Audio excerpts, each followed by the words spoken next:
আপনার কাছে যাব রিকন্যা। আপনারা গতকাল রাত থেকে প্রতিবাদ আন্দোলন করছেন, আপনারা বলেছেন আজকে সকালে খবর পেলাম যে যদি আবারও প্রস্তাব আসে আপনারা সেটা নিয়ে কনসিডার করবেন। কি প্রস্তাব, কার থেকে এলে তবে আপনারা কনসিডার করবেন? দেখুন, প্রথম কথা হচ্ছে আপনি বিদ্রোহের উৎসব নিয়ে বলেছেন। আমরা মনে করছি যেটা আমরা উৎসবে আছি, বিদ্রোহের উৎসবে আছি, মানুষের উৎসবে আছি। সুতরাং আমরা হচ্ছে 1 মাস ধরে অপেক্ষা করছি, বিচারের দাবিতে অপেক্ষা করছি। আমরা যেহেতু ডেমোক্রেসিকে সম্মান করি, আমরা বিচার ব্যবস্থাকে সম্মান করি, আমরা সমস্ত ডায়লগ ওপেন রেখেছি। কালকেও আমাদের মঞ্চ থেকে বলা হয়েছে যে আমাদের ডেমোক্রেসিকে দিনে 2 বার ব্যবহার করো স্টপেজ ক্রিম আর নিজেকে রাখো এভারগ্রিন। কেয়াশেক আরোমা থেরাপি স্টপেজ ক্রিম আর খুঁজে পাও নতুন আমিকে।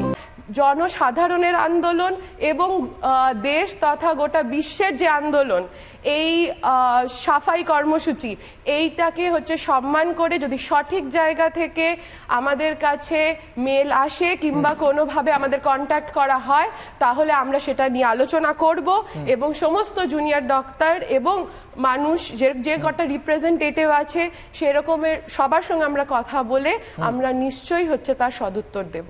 আমরা কথা আমি একটা প্রশ্ন করছি অ্যাডিশনাল ছোট্ট, আপনারা গতকাল যে মেল পেয়েছিলেন, গতকাল মেলে principal secretary of health mail করেছিলেন আপনাদের, তো উনি তো হেলথ ডিপার্টমেন্টের মুখ্যমন্ত্রী মানে মন্ত্রীর পর হাইয়েস্ট পজিশন ওনার, তো আপনারা বলছেন উচ্চ স্তরে কারুর থেকে মেল এলো, তো উনি তো উচ্চ স্তরে বসে রয়েছেন একদম উপরে, তো ওনার মেল আপনারা অ্যাকসেপ্ট করছেন না? আমরা উচ্চ স্তর নিম্ন স্তর এইভাবে বলছি না, আমরা বলছি যারা হচ্ছে এভিডেন্স ট্যাম্পারিং এ হচ্ছে তাদের একটা ভূমিকা আমরা দেখেছি। আমরা যাদের হচ্ছে রেজিগনেশন দাবি করে এখানে এসেছি, আমরা নিশ্চয়ই তার একটা সিঙ্গেল মেলে, তার একটা যার ভাষার সঠিক আমরা কোনো উত্তর পাচ্ছি না যে এরকম ভাবে এরকম একটা মেল হঠাৎ করে উড়ে আসলো এবং আমরা তক্ষুনি তার উত্তর দিতে আমাদেরকে হবে, এটা আমরা উচিত বলে মনে করিনি এবং পুরো রিপ্রেজেন্টেশন এটাকে উচিত বলে মনে করেনি। আমরা যেই হেলথ সেক্রেটারি রেজিগনেশন চেয়ে আমরা ডিমান্ড করে, কারণ ওনার ইনভলভমেন্টের কথা আমরা বারবার বলেছি, গত 1 মাস ধরে বলেছি, এবং শুধু আমরা নয়, আমরা যাকে কাকু কাকিমা বলেছি, নিজের মা বাবা স্বরূপ হচ্ছে তিলোত্তমার মা বাবাকে আমরা দেখেছি, তার মায়ের গায়ের হিম আমরা হচ্ছে সেটা আমাদের শিহরণ জাগিয়েছে, সেটা থেকে আমাদের স্পৃহা জন্মেছে এই বিচারের দাবিটা করার। তার একটা হঠাৎ উড়ে আসা মেলে আমাদের মনে হয়নি কি যে আমাদের তক্ষুনি যাওয়ার। বেশ, আমার সঙ্গে রয়েছেন এই মুহূর্তে ডক্টর সুবর্ণ গোস্বামী। ডক্টর গোস্বামী, রিপাবলিক বাংলায় আপনি বারবার দাবির কথা বলেছেন, বারবার অভিযোগ করেছেন, এমনকি আপনাকেও কলকাতা পুলিশ থেকে ডেকে পাঠানো হয়, আমরা সেটা দেখেছিলাম। গতকাল রাত্রি থেকে ডাক্তাররা, জুনিয়র ডাক্তাররা বসে রয়েছেন। প্রিন্সিপাল সেক্রেটারি অফ হেলথ একটা মেল করলেন গতকাল রাত্রে, যে নিয়ে আমরা আলোচনা করছিলাম স্টুডিওতে। মুখ্যমন্ত্রী নাকি 7:30 পর্যন্ত হাঁ করে বসে অপেক্ষা করছিলেন জুনিয়র ডাক্তারদের, তারা যাননি। এই মুহূর্তে দাঁড়িয়ে আপনারা সিনিয়র ডক্টররা কি অবস্থানে রয়েছেন, জুনিয়র ডক্টরদের কি বার্তা দিচ্ছেন, সরকারকে কি বার্তা দিচ্ছেন? দেখুন, এখানে আমরা বলেছি যে পশ্চিমবঙ্গে এই যে আন্দোলন চলছে, গণ আন্দোলন, এখানে চিকিৎসকরা ঐক্যবদ্ধ, সিনিয়র জুনিয়র বলে আলাদা কোনো বিভাজন আমাদের মধ্যে নেই। ঐক্যবদ্ধ চিকিৎসক সমাজ এটা আন্দোলন করছে এবং জুনিয়র ডাক্তাররা যে আন্দোলনে গতকাল থেকে বসেছেন, এটাতেও আমাদের পূর্ণ সমর্থন রয়েছে। তাদের দাবিগুলির সাথে আমরা সহমত। আমাদের গতকালও ঘোষিতভাবেই সিনিয়র চিকিৎসকদের যে সংগঠনগুলি আছে, আমাদের joint platform of doctors West Bengal এবং Indian medical association West Bengal, তারা প্রত্যেকেই গতকাল গেছিলেন। আমাদের ছোট ছোট ভাই বোনেরা ওখানে রয়েছে, তাদের খাওয়া দাওয়া, ত্রিপলের ব্যবস্থা, অন্যান্য কি জলের ব্যবস্থা, যা যাবতীয় যা কিছু সবই আমরা সিনিয়ররা দায়িত্ব নিয়েছি। আজকেও আমরা ডাক দিয়েছি, আজকে বেলা 3টের সময় মেডিকেল কাউন্সিলের অফিসের সামনে জমায়েত হয়ে মিছিল করে আমরা স্বাস্থ্য ভবন যাব, ওদের দাবিগুলির সাথে, ওদের আন্দোলনের সঙ্গে সংহতি জানাতে। কারণ আমাদেরও দাবি এক, এই যে সরকারের পক্ষ থেকে যে মেইল করা হয়েছে, যে ভাষায় যেভাবে মেইল করা হয়েছে, এটা সত্যিই চিকিৎসক সমাজের পক্ষে অত্যন্ত অপমানজনক, অসম্মানজনক।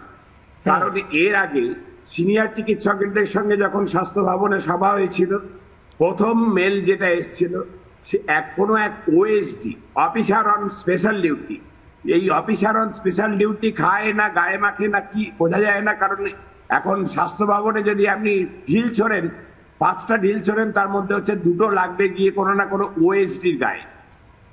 মানে রেগুলার লোক হচ্ছে যে অফিসারদের নিয়োগ করে না, প্রমোশন দেয় না, কিন্তু বিভিন্ন রিটায়ার্ড মানুষদেরকে ওএসডি ইত্যাদি রেখে দেয়। এখানে যদিও জুনিয়র ডাক্তারদের ওএসডি মেল করেননি, করেছেন হেলথ সেক্রেটারি, কিন্তু কোথাও সেখানে লেখা নেই যে চিফ মিনিস্টার মিটিং করবেন, লেখা আছে higher government officials. Chief minister meeting করবেন, এটা লিখতে অসুবিধা কোথায় ছিল? আমাদেরকেও প্রথম যখন মেল করা হয় কোথাও লেখা ছিল না যে হেলথ সেক্রেটারি মিটিং করবেন। একজন হচ্ছে যে ওএসডি বা কেউ একজন লিখেছিলেন যে হচ্ছে যে একটা I am directed to call you, এরকম একটা বলেছিল। তো সরাসরি সেখানেও লেখেন যে হেলথ সেক্রেটারি। ডক্টর গোস্বামী একটু সঙ্গে থাকুন, আপনি যেটা বলছেন ডক্টর গোস্বামী একটু সঙ্গে থাকুন। আপনি যেটা বলছেন মুখ্যমন্ত্রী যে ওখানে অপেক্ষা করছেন মিটিং করবেন, ওটা কথা লেখাই ছিল না। মুখ্যমন্ত্রী চলে যাওয়ার পর ম্যাডাম চন্দ্রিমা এসে বললেন যে মুখ্যমন্ত্রী মাননীয়া চলে গেছেন, অনেকক্ষণ অপেক্ষা করেছেন বললেন তিনি। আমরা দেখাবো মুখ্যমন্ত্রী বিভিন্নভাবে বিভিন্ন সময়ে অনেক মিথ্যে বলেছেন, এমনটা অভিযোগ উঠেছে। কি মিথ্যে বলেছেন অভিযোগ উঠেছে সেটা এই মুহূর্তে দেখাই। মিথ্যে বলছেন মমতা, আমরা প্রশ্ন করছি। 1 নম্বর, রাজ্যে সরকারি ও বেসরকারি হাসপাতাল 3000, এই সংখ্যার কথা বলছেন মুখ্যমন্ত্রী। প্রশ্ন উঠেছে সেটা আদৌ সত্যি কিনা। পরের স্লাইড। মুখ্যমন্ত্রী Mamata Bandyopadhyay intern, junior doctor, house staff, PGT একমাত্র মেডিকেল কলেজগুলোতে থাকে।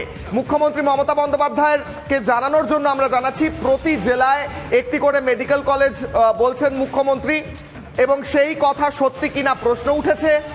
অনেক কলেজেরই প্রথম ব্যাচ এখনো পড়ছে, তারা এখনো ফার্স্ট ব্যাচে রয়েছে, কারণ মেডিকেল কলেজে ফার্স্ট ব্যাচ এখনো বেরোয়নি সেখান থেকে। প্রাথমিক স্বাস্থ্যকেন্দ্র, ব্লক প্রাথমিক স্বাস্থ্যকেন্দ্র, গ্রামীণ হাসপাতালের সংখ্যা 1257। এইসব স্বাস্থ্যকেন্দ্রে জুনিয়র ডাক্তার নেই, প্রাথমিক স্বাস্থ্যকেন্দ্রে জুনিয়র ডাক্তার থাকেন না। পরের স্লাইড। স্টেট জেনারেল ও মহকুমা হাসপাতালের সংখ্যা 70, সেই সংখ্যায় এইসব হাসপাতালে জুনিয়র ডাক্তাররা পড়েন না। মুখ্যমন্ত্রী মমতা বন্দ্যোপাধ্যায়, আপনি স্বাস্থ্যমন্ত্রী, আপনার জানার কথা এগুলো। পরের স্লাইড। বাংলায় কেন্দ্রীয় হাসপাতাল প্রায় 60টি, কেন্দ্রীয় সরকারের চালানো হাসপাতাল 60টি, এবং সেই 60টি হাসপাতালে জুনিয়র ডাক্তার নেই, জুনিয়র ডাক্তাররা মেডিকেল কলেজে পড়ান, এমনটাই তথ্য উঠে আসছে। পরের স্লাইড। পুরসভার হাসপাতালেও নেই জুনিয়র ডক্টর। পুরসভা, আপনারই পুরসভা, সেখানে হাসপাতাল বেশ কয়েকটি চালায় তারা। বেসরকারি হাসপাতালে স্বাস্থ্যসাথীর সুবিধায় চিকিৎসা হয়, এমনটা বার্তা, এবং পরিষেবা ব্যাহত হতে পারে 14 থেকে 16টি হাসপাতালে। জুনিয়র ডাক্তাররা যদি কাজ এই মুহূর্তে না করেন তাহলে 14 থেকে 16টি হাসপাতালে এই মুহূর্তে কাজ ব্যাহত হতে পারে। কিন্তু মুখ্যমন্ত্রী মমতা বন্দ্যোপাধ্যায় বা যেভাবে বার্তা দিচ্ছে রাজ্য সরকার যে জুনিয়র ডাক্তাররা কাজ যদি না করেন, কর্মবিরতি কন্টিনিউ রাখেন, তাহলে গোটা রাজ্যের সব হাসপাতালে সব চিকিৎসা বন্ধ হয়ে যাবে। এটা আদৌ সত্যি কিনা সেই নিয়ে প্রশ্ন করবো। আমার সঙ্গে যে ডক্টররা রয়েছেন তাদের সঙ্গে ফিরবো আলোচনা। একটা ছোট্ট বিরতির পর দেখতে থাকুন রিপাবলিক বাংলা।